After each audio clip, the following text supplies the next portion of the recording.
ರಾಯಭಾರವೇ ಆಹಾ ಪ್ರೀತಿ ನಿನ್ನಿಂದ ಪ್ರಿಯ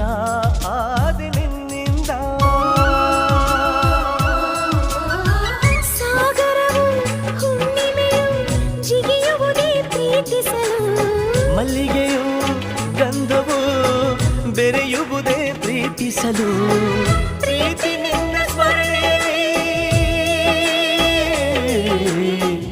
ಅದರಗಳು ಅರಳುವುದು ಚುಂಬಿಸುತ್ತ ಪ್ರೀತಿಸಲು ಪ್ರೀತಿ ನೀನಿಲ್ಲದೆ ನಾನು ಹೇಗಿರಲಿ